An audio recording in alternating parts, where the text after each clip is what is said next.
L'arbre qui cache la détresse. Chapitre 1. Une grosse journée au boulot. L'automne tire à sa fin.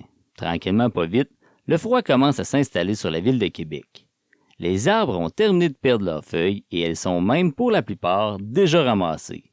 C'est une période difficile pour les vieux arbres. C'est à ce moment qu'ils ont tendance à mourir. Avec le verglas qu'il va y avoir cet hiver, ils vont devenir dangereux. Je suis de bonne heure sur le piton. Mon réveil matin sonne. Je me prépare rapidement sans prendre le temps de me brosser les dents. Je me garoche une tranche de pain toute nue dans la bouche et je sors de mon appartement. Je dis que c'est mon appartement, mais en fait, j'habite avec Carl, mon colocataire. Le loyer est trop élevé pour que je puisse le payer tout seul.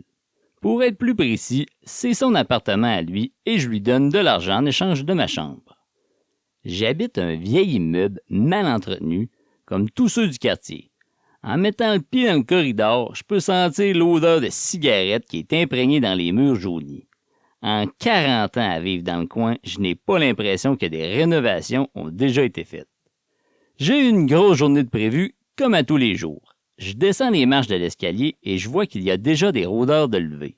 J'appelle mes voisins les rôdeurs, car ils ne font rien de la journée en dehors de errer autour du bloc appartement, en fumant des clopes et en passant des commentaires sur tout ce qu'ils voient. Je marche rapidement à côté de 2 rôdeurs qui résident dans l'immeuble et je les ignore intentionnellement en espérant éviter qu'ils me posent des questions pour ensuite radoter mes réponses à tous les autres pendant le reste de la journée. Je me demande où il s'en va, lui de même, tous les matins, dit l'un des deux à voix haute. Ben, je m'en vais travailler. On peut pas tous être chez nous à attendre le début du mois pour recevoir notre chèque d'aide sociale. Je me demande pourquoi tu te forces pas, toi, à prendre ta vie en main. Bien sûr, je lui ai répondu tout ça dans ma tête. Je ne suis quand même pas une personne désagréable. Mais faut-tu assez vivre dans un drôle de monde pour s'imaginer que c'est moi qui est spécial de me lever le matin et de revenir en soirée après une soirée de travail? C'est triste qu'il y ait des gens qui pensent même pas que c'est possible que je doive me lever tous les matins pour gagner ma vie. Contrairement à eux, moi, je sais comment ça marche. Embarque dans mes bottines usées et tu vas tout comprendre. D'ailleurs, je m'appelle Guy et bienvenue dans ma tête. Attache ta tuque avec de la broche parce que tu vas voir, ça va vite, site. C'est ridiculement drôle parce que quand j'y pense, Carl et moi, on doit être les seuls qui travaillent dans tout le bloc appartement. Il y a peut-être quelque chose que nous n'avons pas compris. On va se le dire, mon quartier y est pauvre. Pauvre financièrement, mais aussi pauvre intellectuellement.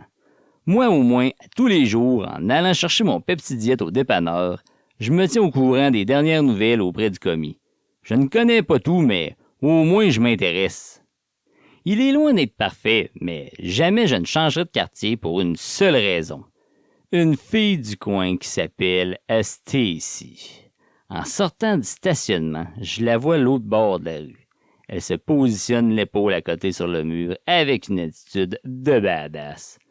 Un vrai pétard. Elle porte un manteau de cuir et un chapeau de cow-boy en paille. Elle a les yeux bruns noisettes et de belles grandes jambes, comme toutes ses cousines de la famille Larsin. Elle est tellement belle qu'elle pourrait annoncer la météo. Je ne suis pas capable de détourner le regard et je la fixe comme un maniaque. J'aurais le goût de l'aborder, mais je sais pas quoi lui dire. Ah ouais, plus vite! Faut respecter la règle des 3 secondes. Trouve quelque chose, gros épais, sinon, avec la façon que tu la regardes, elle va avoir peur et elle va appeler la police.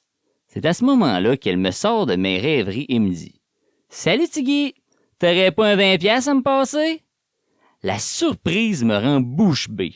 Je ne sais pas quoi lui dire. Pourtant, ce n'est quand même pas la première fois qu'elle me demande de l'argent. Elle fait toujours ça. Cette fille-là est une orchidée. Elle leurre avec son apparence quand elle veut quelque chose, mais elle ne donne jamais rien en retour. Pourtant, j'en suis conscient et je continue de me faire avoir. J'haïs pas ça comme jeu, même si je suis toujours perdant. Elle me fait sentir unique. Arrête de niaiser pis dis quelque chose. Non, toi? Elle me regarde d'un air amusé, sans répondre. Gros idiot, c'est tout ce que t'as trouvé à lui dire? Un sentiment de chaleur m'envahit. J'ai honte, j'ai chaud, je suis gêné. Je baisse la tête et je continue mon chemin en regardant par terre, en espérant ne pas avoir à faire un deuxième round de dialogue. De toute façon, elle est ben trop jeune pour être intéressée par un gars aussi ordinaire qu'une date dans un calendrier. J'ai l'âge de sa cousine la plus vieille. J'étais dans la même année que Kim Larsen à l'école pendant le peu de temps que j'y suis allé. Moi, je ne suis pas comme mes voisins. Je n'ai pas le luxe d'être un rôdeur. Je travaille très fort. Je suis aussi unique qu'une publicité de coach de vie sur Facebook. Je n'ai pas grand-chose à offrir et on me perd dans la masse. La seule chose que j'ai, c'est mon fils et des factures d'avocat à payer régulièrement. Philippe ne vit pas avec moi. Ça fait depuis qu'il est né ou presque qu'il est détenu par la DPJ. Bon, ok, c'est plus compliqué que ça. J'ai fréquenté sa mère quelque temps et elle est tombée enceinte par surprise. Je ne voulais pas garder le bébé car nous étions jeunes et je ne me sentais pas à la hauteur. Elle a décidé de ne pas se faire avorter, pis ça, je respecte ça. Quand Philippe est né, on n'était déjà plus ensemble et elle m'avait demandé de sacrer mon camp. Je voulais garder un contact avec mon fils, mais elle ne voulait pas. Elle me menaçait de porter plainte contre moi pour violence conjugale si je faisais des démarches juridiques afin d'avoir une partie de la garde. Je ne suis pas un gars violent. Je ne lui ai jamais fait de mal, donc j'ai engagé un avocat. Elle a mis ses menaces à exécution et a porté plainte aux policiers. Considérant que je n'habitais même pas avec elle, la plainte est tombée rapidement. C'est à ce moment qu'elle s'est mise à raconter que je battais l'enfant et que je lui faisais mal quand il criait pendant la nuit. La direction de la protection de la jeunesse m'a restreint à avoir des contacts supervisés durant une période d'évaluation. Niaise pas avec ça, eux autres. À la naissance de son deuxième enfant avec un autre homme, l'histoire s'est répétée et devenait de plus en plus louche. Ça ne prend pas la tête à Papineau pour comprendre le personnage. Elle a fini par perdre la garde de Philippe et de son deuxième enfant. La DPJ m'a offert de prendre la garde de Philippe, mais je n'avais pas de chambre pour lui dans mon logement. En vrai, je n'avais pas vraiment de place pour lui tout court dans ma vie à ce moment-là. Mes parents étaient trop malades et mon grand frère Yvon, bien que très gentil, n'est tellement pas fiable que je lui prêterais même pas un cellulaire Nokia. Mon petit frère Carole était le seul candidat à avoir de l'allure, mais on était en froid depuis qu'il m'a annoncé qu'il laissait tomber l'université pour se concentrer sur le football. C'était le seul de la famille à avoir des bons résultats à l'école. Je me rappelle lui avoir fait manger un bon blesse de marde sur la différence entre une passion et la réalité. Je ne voulais pas qu'il gâche sa vie comme moi juste pour poursuivre des rêves de petit gars. Il n'a pas apprécié. De toute façon, il a fini par réussir à sauver de notre quartier en ruine entouré de barrières invisibles nous empêchant d'en sortir. Ce n'est pas moi qui voudrais que la misère le suive et continue de le hanter. Philippe a donc vécu dans plusieurs familles d'accueil pour ensuite intégrer un foyer de groupe. Depuis qu'il est jeune, il a des petits problèmes dans son comportement. Dernièrement, la DPJ m'a informé qu'il était envoyé dans une unité ouverte au gouvernail parce qu'il s'est fait prendre avec de la drogue dans le foyer. Le gouvernail, c'est un centre de réadaptation pour jeunes en difficulté d'adaptation. Autrement dit, un endroit où on envoie les jeunes trop poqués pour rester en famille d'accueil. Bref, Philippe est en train de devenir un petit Chris. Je ne sais pas si tous les jeunes en centre jeunesse sont comme lui, mais mon gars a tendance à se mettre les deux pieds dans la merde. Qu'est-ce que tu veux que je te dise? Mon fils, c'est pas le crayon le plus aiguisé de la boîte, donc il s'est retrouvé dans une classe de bas, mais il s'est fait des amis là. La DPJ prend le contrôle des enfants dès qu'elle en a la chance. Mon frère Yvon m'a tout expliqué comment ça marche. Plus la DPJ détient d'enfants, plus ils font de l'argent sur notre dos. Il n'est pas question que je me laisse faire et que mon fils soit détenu au gouvernail. Ça fait des années que je me bats pour retrouver la garde de Philippe, mais là, ça achève. J'ai engagé le meilleur avocat en droit de la famille. Il travaille à Montréal et coûte 500 piastres de l'heure. Tous ces problèmes-là sont partis de la mère de mon fils. Du moment que je l'ai rencontré, j'ai mis le bras dans le tordeur. Elle a inventé plein de choses à mon sujet. Elle voulait absolument que je lui verse une grosse pension alimentaire. Encore aujourd'hui, elle est persuadée que je suis riche parce que j'ai un emploi. La DPJ s'est rendue compte qu'elle avait menti et elle a été blâmée d'aliénation parentale. Résultat, aucun de nous deux, nous n'avons la garde de Philippe. La DPJ a enquêté sur moi et elle considère que je n'ai pas de logement satisfaisant ses exigences. J'habite avec Carl et, selon elle, il ne serait pas assez digne de confiance pour vivre sous le même toit qu'un enfant. Je commence ma journée en passant chez mon frère Yvon. parce que je n'ai pas de téléphone chez moi et je dois emprunter le sien pour appeler Philippe. En arrivant à son appartement, il a la tête en dessous de l'évier de cuisine. Mon frère, c'est le genre de gars qui porte à l'année des t-shirts gagnés dans des caisses de bière. Bien évidemment, je peux voir sa craque de fesses poilue qui sort de ses pantalons. Il a tout d'un vrai plombier, sauf les compétences. Contrairement à moi, mon frère a les mains pleines de pouces. Je lui lance comme salutation « Je t'ai déjà averti de pas toucher à ça. Tu sais même pas ce que tu fais. À force de cracher en l'air, ça va finir par te retomber sur le nez. » J'ai dit au moins 12 fois au propriétaire que mon évier était brisé. J'ai tout essayé pour qu'il vienne le réparer. Je lui ai demandé poliment, fâché, sans menace, avec des menaces. J'ai essayé de lui mettre de la pression. J'en ai parlé à tous les voisins. Et peu importe ce que je fais, il envoie personne pour venir faire la réparation. Là, je suis bien tanné. Je vais m'en occuper tout seul. Je t'emprunte ton téléphone. Oui, il doit être sur la petite table là, dans le salon à côté de mon love-maker. Je sais pas pourquoi il met sa machine à sexe dans le salon. En fait, c'est plus un banc ajustable qu'une machine, son love-maker. Selon la légende qu'il m'a racontée, c'est le prototype d'une invention d'un gars de la Beauce. Les motards se seraient approprié le brevet pour le commercialiser, mais le produit n'aurait jamais vu le jour. Je ne le crois pas quand il me dit qu'il a un article de journal sur le sujet. Bien évidemment, il ne peut rien prouver car il l'a perdu. C'est le genre d'histoire extravagante à Yvon. Je compose le numéro du centre jeunesse, l'éducatrice de l'unité me transfère Philippe. On jase un peu. Toutes les autres jeunes de l'unité ont des vêtements de marque et moi, j'ai l'air d'un pauvre habillé avec ceux trouvés dans un bac d'objets perdus. J'aurais besoin d'argent pour que je puisse aller magasiner du linge et avoir l'air cool. Ah, Philippe, tu le sais que j'ai pas d'argent pour ça. Je suis bien mieux de payer ton avocat pour qu'il te sorte de là. Comme ça, t'auras plus besoin de les impressionner, tes amis de l'unité. Papa, arrête, c'est pas mes amis. T'essaieras de te faire des amis, toi, en portant des chandails de Guns N' Roses trouvés au village des Valeurs. Personne de mon âge écoute ça. La voix du chanteur est tellement aiguë qu'on a l'impression que c'est une fille. En plus, mes chandails sont trop petits, j'ai la bedaine à l'air quand je lève les bras. Inquiète-toi pas, je vais te sortir de là. Je raccroche après lui avoir souhaité une bonne journée. C'est drôle comment les jeunes pensent. Dans tout ce qui arrive, lui, son gros problème de la journée, c'est que ses vêtements lui plaisent pas. On n'a pas les mêmes priorités. Tous les matins, je me rends au même coin de rue afin que mon lift vienne me chercher pour aller travailler. J'attends Carl. Oui, c'est le même Carl que mon colocataire, mais c'est aussi mon boss. Je le connais depuis très longtemps, même s'il est plus jeune que moi. Je l'ai vu grandir dans le quartier, mais il a beaucoup changé après son retour de l'armée.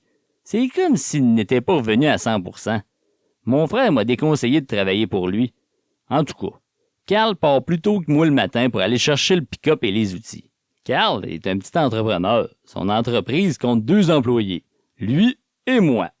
On fait de l'émondage en sous-traitance pour Gestion Immo, une des plus grosses compagnies immobilières de la ville. Les concierges nous taguent des arbres qui sont nuisibles et nous autres, on passe pour les couper. Ça fait bien mon affaire de travailler pour Carl parce qu'il me paye en dessous de la table. Ça me permet de déclarer des revenus beaucoup plus bas que ce que j'ai réellement. Plus mes revenus sont élevés, plus la DPJ me demande de payer cher pour mon fils qui est placé. C'est comme ça que ça marche. Ça me prend plus d'argent pour répondre à leurs critères et être capable d'avoir les conditions favorisant un bon développement. Je suis fourré. Parce que, de l'autre côté, la DPJ m'enlève mon argent quand je réussis à en avoir assez pour répondre à leurs exigences de crotte. Ça fait que c'est ça.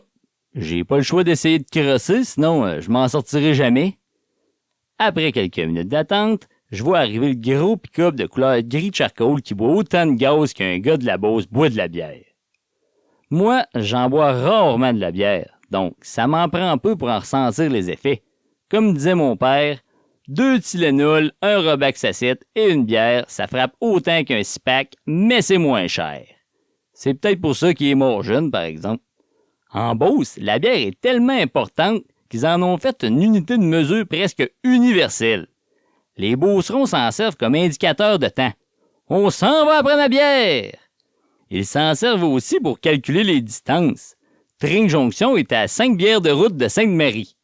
J'ai même déjà entendu quelqu'un l'utiliser pour estimer la beauté d'une femme. Après une caisse de 12, t'as trouverais correcte. Bref, je suis un peu égaré dans mes pensées. Des fois, on dirait que je perds le contrôle de ma tête. C'est plus fort que moi. J'entends la musique heavy metal du pick-up jusqu'ici, même si les fenêtres sont fermées. « Yo, Dubois, t'es-tu prêt? » me crie-t-il avec ses yeux bien ronds et grands ouverts quand j'ouvre la porte pour embarquer. « Salut, patron! Oui, j'arrive de chez mon frère, » lui répondis-je en m'asseyant dans la camionnette. Mon cul ne touche pas au banc et je ne suis pas encore attaché qu'il pèse subitement sur le gaz. Coudon, on est-tu pressé ce matin et je le sais pas? Non, là, on a autant d'arbres à couper que d'habitude, mais on a une commission à faire quand on va avoir fini et il faut y aller avant la fin de la journée. Ah non, faut pas encore rater chez ton ami bizarre qui habite à une place louche. Ça prend toujours full de temps quand t'arrêtes là, puis moi, je m'emmerde dans le char pendant tout ce temps-là. Non, c'est pas une commission personnelle cette fois-ci. Faut que j'arrête au bureau de gestion IMO, j'ai de la paperasse à remplir pour nos contrats. On pourrait en profiter pour arrêter à la caisse de manière à retirer l'argent que tu me dois pour les dernières semaines. On a déjà parlé de ça. Je t'en ai déjà pris une partie pour payer notre loyer et je vais te donner le reste bientôt. Tu rentreras chez Gestion IMO si tu veux. Les petites madames, ils ont des bonbons sur leur bureau. Hey, come on, là, je suis pas un enfant. Je m'en touche pas mal de leurs bonbons. Hey, arrête, Dubois, c'est les meilleurs. Ce sont des bureaucrates bien payés, ces petites dames-là. Elles donnent de la qualité, pas des restes de bonbons d'Halloween de l'année passée comme tout le monde essaie de se débarrasser un peu partout. Avant que j'oublie, il faut que je te fasse signer un papier. Tiens, voilà un crayon. T'as juste à signer, je m'occuperai de remplir le reste. Je sais très bien que t'es pas très bon dans ces affaires-là. C'est le symbole de la Société des assurances automobiles du Québec, ça? Ça sert à quoi? Ah, c'est une question d'assurance, c'est du niaisage, t'as juste à signer. Ah, je te fais confiance, Carl. Le reste du trajet se fait dans le silence. Pas vraiment dans le silence à cause de sa musique de fucké qui joue à côté dans la barrure avec le chanteur qui se donne mal à la gorge en ayant toujours l'air fâché. Mais ce que je veux dire, c'est que on se parle pas. En arrivant à notre destination, je suis capable d'estimer assez vite la job qu'on va devoir faire. Ça en sera pas une facile. Des gros érables avec les branches qui sont proches de toucher au fil électrique. Il n'y a pas de place pour travailler. Les bâtisses du centre-ville sont collées entre elles et sur le trottoir. Je sais de quoi je parle, ça fait des dizaines d'années que je fais ça. Pas comme mon petit jeune de boss qui connaît rien mais qui a accès au crédit. Lui, il peut se permettre de s'acheter de l'équipement et de se prendre pour un businessman. Un homme est assis sur un banc de parc. Il porte des écouteurs sur les oreilles et semble prendre des notes dans un carnet. En nous voyant nous stationner, il nous envoie la main et nous crie en ayant l'air content de nous voir. « Hola! Como vai? »« Salut, avez-vous besoin d'aide? »« Non. Où tomo notas? » Bon, un autre qui parle pas français au Québec. « Monsieur, je sais pas quelle langue vous parlez, mais je peux pas vous aider. »« Je n'ai pas besoin d'aide, mais j'aime pratiquer le portugais. Je vais bientôt partir en voyage visiter le Brésil. »« Ah, vous êtes chanceux. Moi, j'ai jamais voyagé. » Pendant que je lui parle, je descends du pick-up et je commence à rassembler mes outils. « Qu'est-ce que vous venez faire ici avec toute votre machinerie? » me demande-t-il d'un air inquiet. « On vient couper des arbres qui sont dangereux pour le réseau d'électricité.